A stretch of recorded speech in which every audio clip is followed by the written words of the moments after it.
Hey guys, this is Bunny Muffins. Wasn't planning on making a video today, but I need you guys to know right away that shapeshifters are completely broken. I thought it would take me much longer to figure out this patch, but turns out I didn't need to this time. You want 4 wild. It doesn't matter if you have Rengar or Ari as the 4th wild, but you generally want Warwick, Nidalee, and Gnar, plus 1 more. I prefer Rengar just because he does a lot more, and you actually don't really need the sorcerer bonus, though it is helpful to transition with. But this composition is completely busted. There's so many different paths you can go. And then after that, you want to add 2 more yordles, likely Veigar or Lulu, maybe both of them even, and then Poppy or Kennen. Because you want someone to be on the front line to tank, and Poppy, amazing for that. Poppy's also great for transitioning because he's a knight, and most early game compositions are from knights. So let's just hop into the replay. I've already had it playing in the background, but I was able to 2-star Nidalee and play pirates in the early game, and whenever you can play pirates, you generally want to do it and keep them out until the Krug round where you'll sell them. They just give the most gold, and that's what the early game's all about, getting a lot of gold. If you're not win streaking. On my bench, I kind of keep a balance because there's always potential for knights, because knight's hyper roll is a very legitimate strategy right now. I like having Twisted Fate with my Shapeshifter comps, as you guys know from last time, but he isn't as necessary or pivotal as he was before, so don't go overkill trying to get him. So I think I had a Brawler's Gloves and a health and a magic resist. They don't really make anything that useful, but I think I go for a Warmogs here. Yep. Warmogs really good on shapeshifters because they get a lot of bonus health, and on Shyvana, it's probably one of the best items on her. I think the best items right now is Warmogs, Rageblade, and then Phantom Dancer as usual. A lot of people like adding Mittens, which instead of Phantom Dancer, which is the item that turns someone into a Yordle.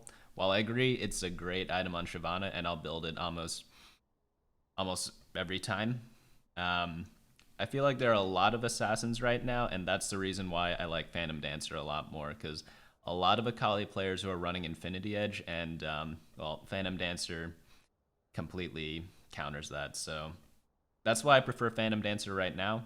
I think in a vacuum, putting Mittens on Shyvana's better, but right now on this patch, when everyone's playing Akali, you definitely want Phantom Dancer to dodge critical strikes. Next thing you want to keep in mind is that you do get the Yordle bonus when you make Mittens, so you could run 1 more person in your composition, and that's something that Phantom Dancer can't offer, but everything's very situational. So you'll see here, remember how I said that I would sell the pirates after Krug, so I just throw items on them just to get as much value as I can. It could be argued that maybe I should have kept the lose streak up here, but I like health total, so that's why I opted to do it this way.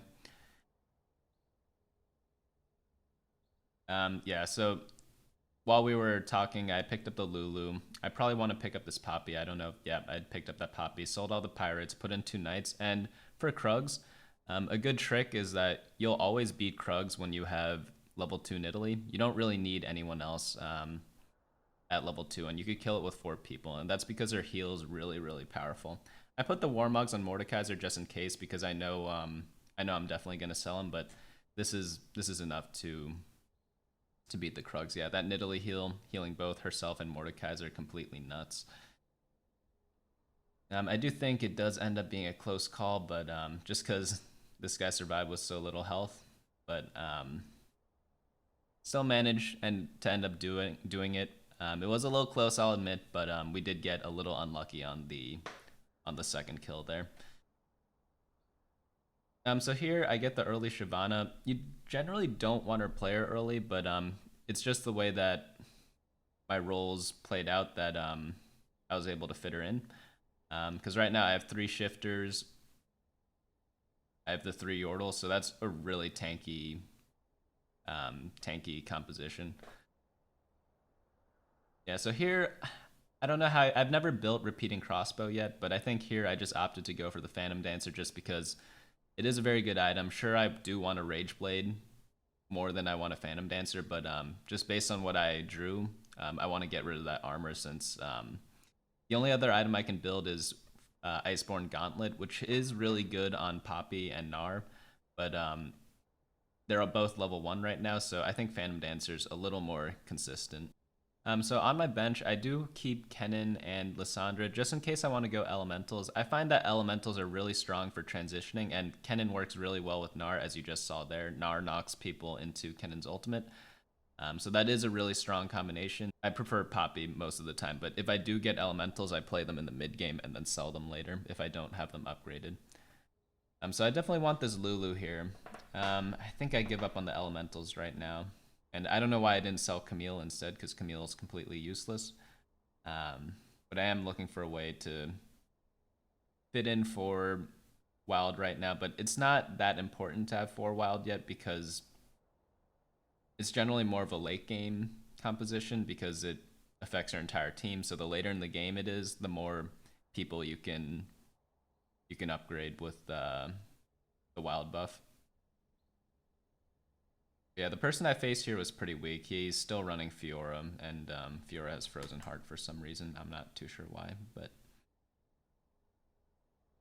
I think I had the Gauntlet, yeah, Gauntlet and the Magic Resist. So you definitely want the Thief's Gloves, which is made out of two Brawler's Gloves.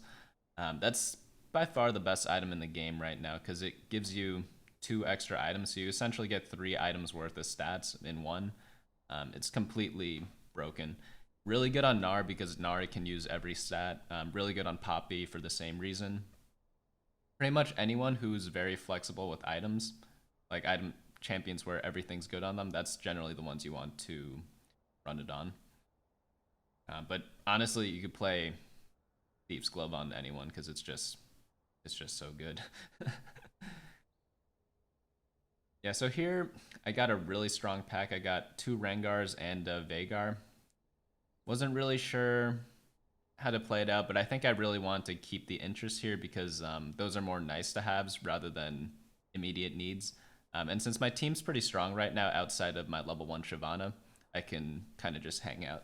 You'll notice that even though my Shyvana is level 1, with those 2 items, she's pretty much been unkillable all these games. I'm on a 5-game winning streak because of this item combination. This item combination is really, really strong right now because a lot of crit items and a lot of assassins. So what's the best counter?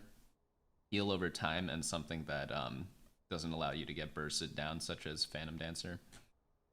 Yeah, I've been saving my Brawler's Gloves just in case I get 2 of them for the Thief's Gloves. So you'll see me not making items with this as liberally as I do with other items, just because I like having the chance of high rolling the Thief's Gloves, because I just really think it's the best item in the game, and there's nothing that even comes close to it. I haven't been in a situation where I've gotten 2 of them yet, but I really hope that that game does come soon. We end up losing the win streak here to the Knight Hyper Roller. It is a hard counter because he has a lot of % health damage, which is what his entire team's based out of. But once you get Aurelion Soul level 2, it's a lot easier, or you get Gnar level 2 to expose his Vayne. But until then, it's going to be a really hard matchup, and we hit him when he had all his level 3s, so tough on our win streak. But at least we got a lot of value out of it. We were able to econ quite a bit. So on this Wolf Camp, we definitely want Rage Blade for Shyvana. That'd be the best thing ever. And then we want Brawler's Gloves to make Thieves' Gloves. And then with the Magic Resist, I want another Magic Resist for Dragon Claw, but we didn't get that here. So mana item goes on either TF or Gnar, just because they both use mana really well. TF uses a mana to help your entire team, and mana on Gnar obviously to get his ultimate faster. So I do some swapping with my team. I also go for the Lulu 3. I've been noticing that a lot of people have been passing on both Veigar and Lulu in terms of sorcerers, so you can definitely get level 3s of them because no one else really builds them. And once they get to level 3, super, super strong because they have the dodge bonus from Yordle buff. So they take advantage of the level 3 health much, much better than traditional level 3s. Yeah, I should have built the item last round, the item of Giant Slayer, I think it's called. It's the one with bow and BF sword where it creates percent health damage.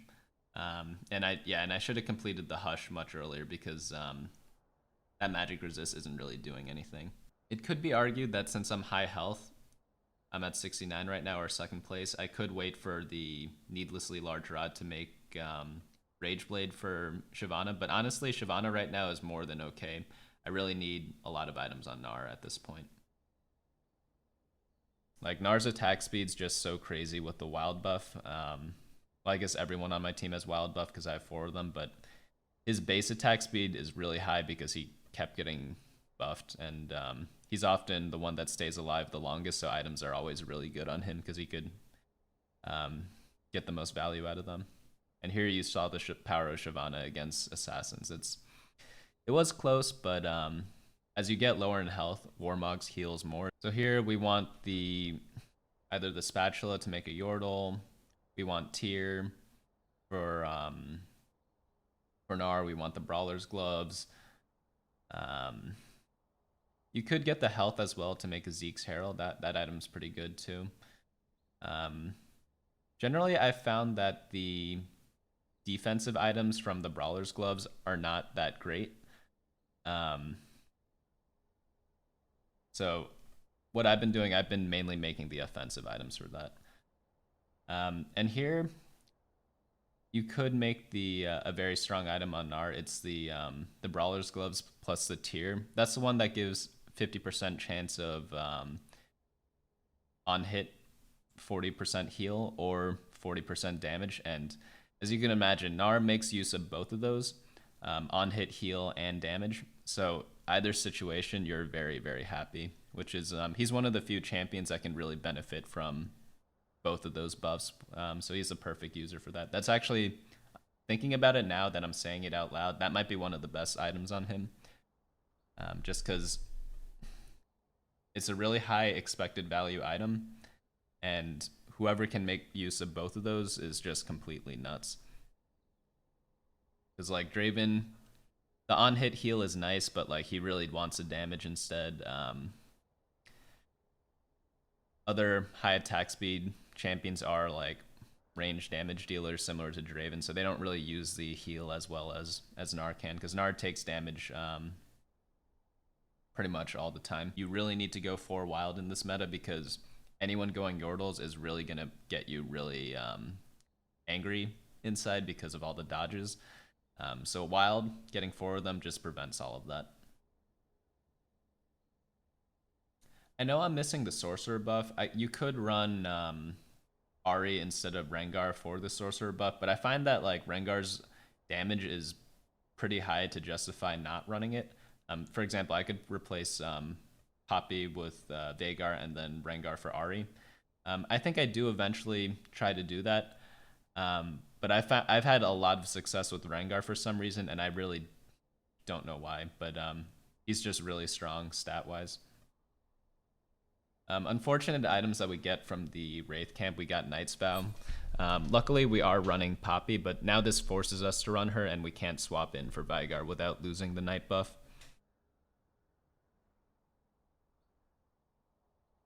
Yeah, we got the heal this time from Gnar, and he just doesn't go below like 50% health. It's completely nuts. He has essentially 2 offensive items and 1 in-between item, but he's just completely dominating everyone.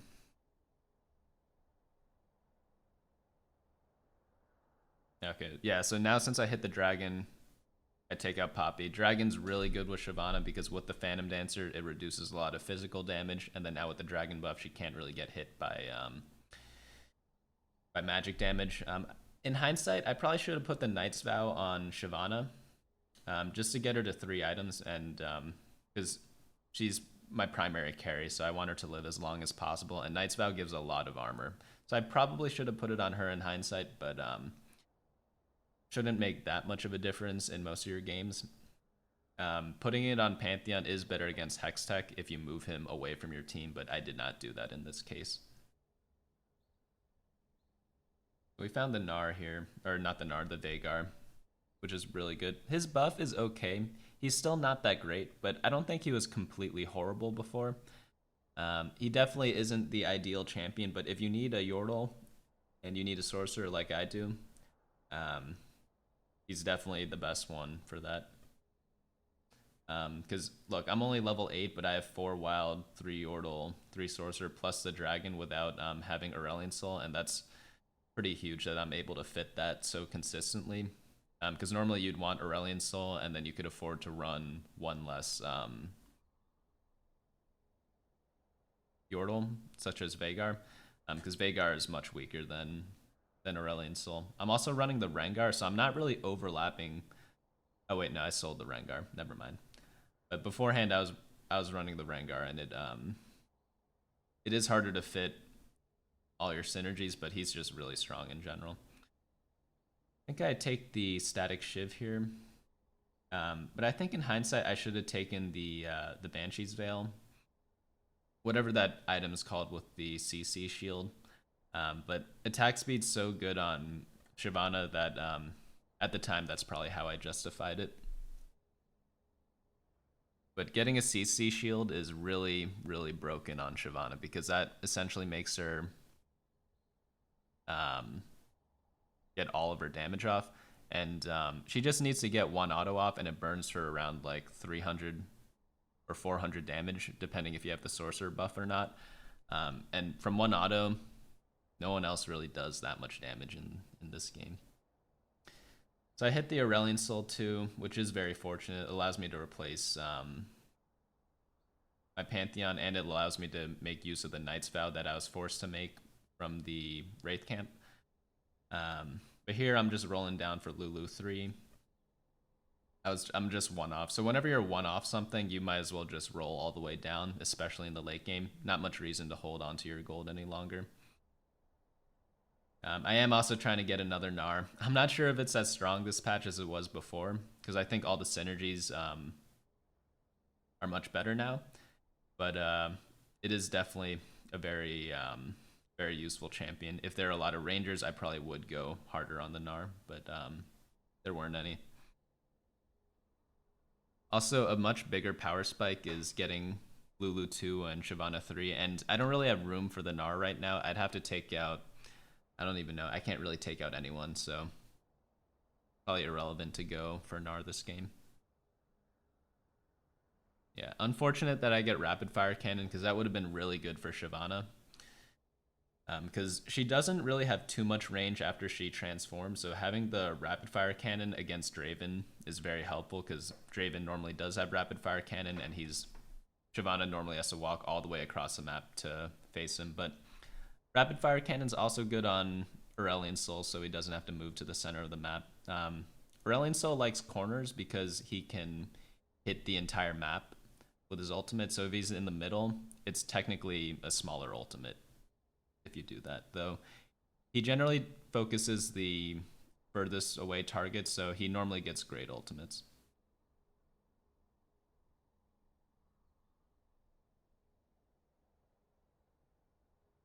But yeah, it's really hard to die with this team because of Lulu giving health to people and just Shapeshifters being so tanky in general. Plus the Yordles, it's such a hard front line to get rid of. Yeah, Swain's another great user of Thieves' Gloves because he pretty much benefits from everything. Obviously, you'd rather have Guardian Angel and Morello Namicon on him, but since you complete him so late, you only need to spend 1 item to fully equip him, which is completely nuts in my opinion. So we got the Lulu, which is really great because I don't think we were strong enough to beat the other guy because he has a Swain too. So some of the positioning I do here, I want to have my dragons get hit by the Katarina, so I definitely want to move my Aurelion Soul to the right side. But I should have moved Shyvana and Gnar in a swap, because I also want to silence his Swain, because that's his main carry. Nothing else on his team really matters that much. It's really hard to defeat Swain without any healing debuffs. So I really need to pick one up and try to hit it in this carousel. Obviously, Morello is the best one, but unfortunately, there aren't any there. So I have to go for an Aurelion Soul item here because both my Gnar and my Shyvana are full, and nothing else really matters on my team.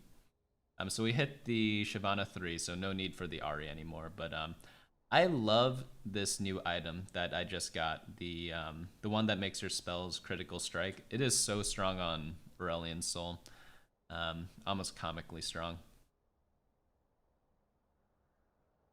I'm not sure if it happened in this game, but I think in a different game he just insta-wiped someone's entire team without the sorcerer buff.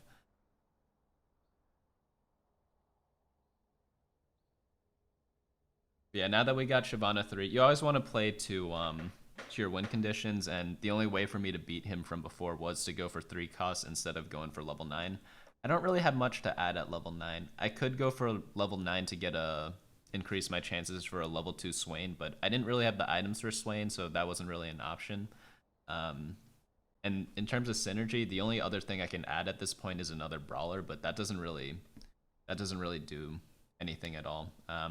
So when you're in that situation, when you have a lot of health, you want to build up your economy as large as possible in order to roll down for all your 3 costs. But yeah, that's how you can win as Shapeshifters. Hope you guys enjoyed this. I'll see you guys next time. Hey guys, thanks so much for watching. Don't forget to share and subscribe. And of course, smash that like button. Each like is an LP I gain before the next video.